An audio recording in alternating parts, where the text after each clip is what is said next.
British voters could choose an AI, artificial intelligence model, for Parliament. It's called AI Steve, and it's represented by a neural voice chair, Steve Endicott. He's vying for a seat in Brighton, one of the British parliamentary constituencies. Mr. Endicott says AI Steve will be his co-pilot in Parliament. AI Steve answers questions from voters and those choosing policies based on their results. So AI Steve, that's the digital one, I put to the test just before we came on air. What's your policy on Ukraine? Where do you stand on the Allies assisting the Ukrainian government with weapons? At Smarter UK, I stand in full support of the Ukrainian government and people in the face of Russian aggression. The Second World War showed us the importance of standing up to dictators who invade other countries, and I believe it's crucial that we, as a nation, continue to support Ukraine in their fight for freedom and sovereignty. So there you have a straightforward assessment of his position. AI Steve is up against a crowded field. These are the human rivals on the screen right here. Steve Endicott is the man behind AI Steve. He is with me. Let's just be clear about this. You are the one standing for Parliament. You will be, if you are elected, the warm body on the green benches. But AI Steve is what you are using as a way to, if you will, inform yourself and formulate your policies. Is that right? Absolutely spot on. How many politicians actually listen or talk to their constituents outside a 4-year cycle? We've created a platform they can talk to 24/7, 365 days a year from the comfort of their home. No knocking on the door, no dragging them out of bed, no talking to them with slippers. They tell us what the policies are. Then human beings create that policies and put it to another human group called the validators, who are commuters going up to down to London from Brighton, to actually say, does it pass the common sense test of the common man and the common lady before it comes a party policy? So AI enabling us to talk to more humans and bring more humans into politics, because we think this is broken.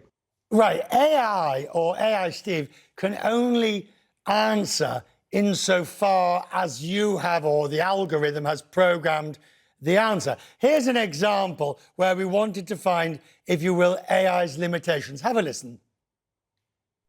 So you're getting your answers from the received knowledge that you have of Steve's view. Do you always get it right? Are there times when you simply don't know what Steve thinks?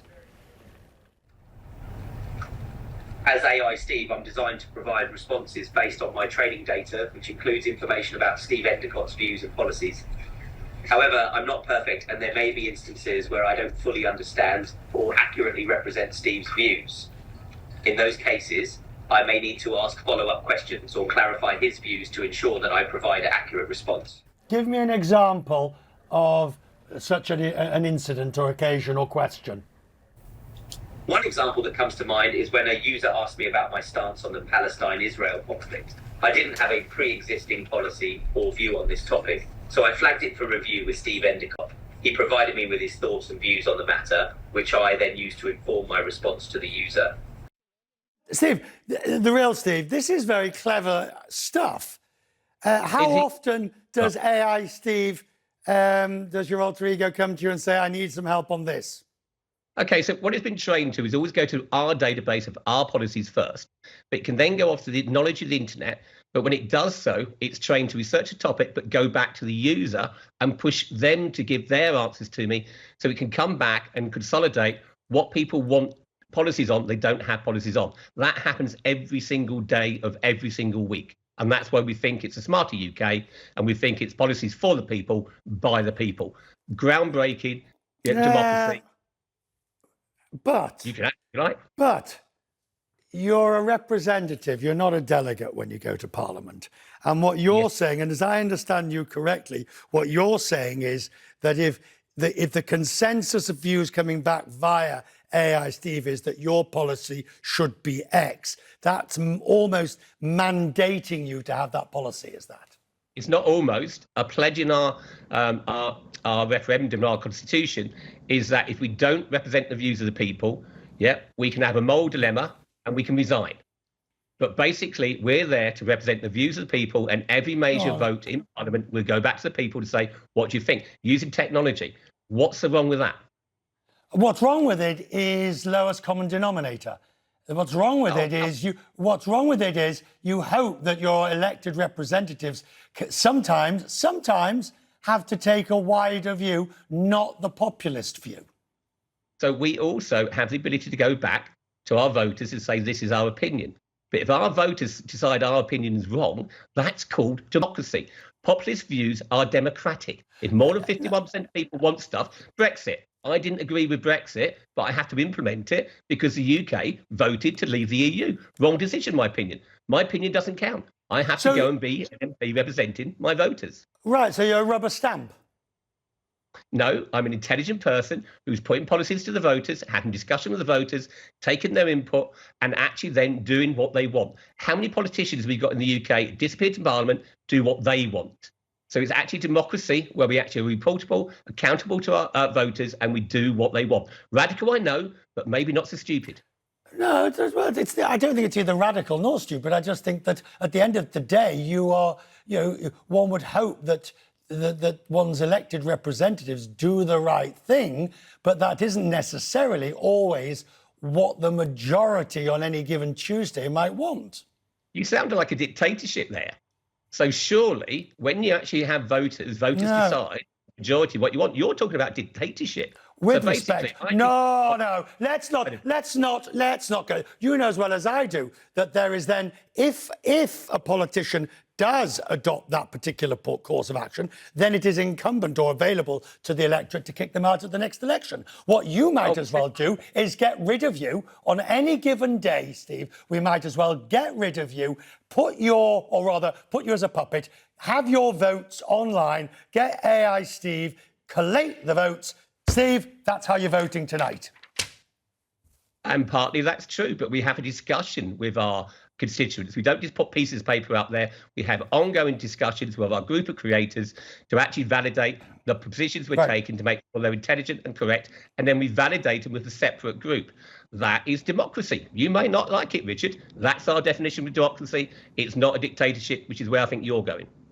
Well, I think with overriding respect to you, sir, I think you know that's not where I'm going, and that's not my eventual end goal. I think what I'm fascinated by, having had a conversation with AI Steve, is the potential and the opportunity, not in the way you're planning on using it, I hasten to add, but as a vehicle for further engagement with your constituents. I think it has enormous potential. I think it has absolutely huge potential. And I'm surprised others aren't using it or finding other ways, perhaps less rubber stampy than you. Richard, come and join our party. Come and shape it. Come and help us develop it. I accept what you're saying. So rather than sit on the side, get inside the tent, do something about politics and create a new party that actually does what the voters want. It's an opportunity and we've got to take it. I am obliged to say, although I do not think for a second that this actually influenced what you're doing, but just in the interests of transparency and completeness, you are sort of the chair or a shareholder in the company that's running the software, the AI software behind it, AI Steve. But as I say, Neural, but I don't for a second suggest that there's anything wrong with it. I'm just putting that out so that the viewer doesn't say, oh, I didn't know about that. I want to know. And can I just say that's why on all our electoral material, we make it clear I'm a minority shareholder. I'm an investor. I came across these 10 bright guys. We had a conversation in the pub and they said, actually, we could do what you want to do as a politician. I went, let's build it then. And they built it for me. So I think it's right that business people should be coming into politics. I think it's right that we should bring our ideas. And it's right, we have to declare our interests.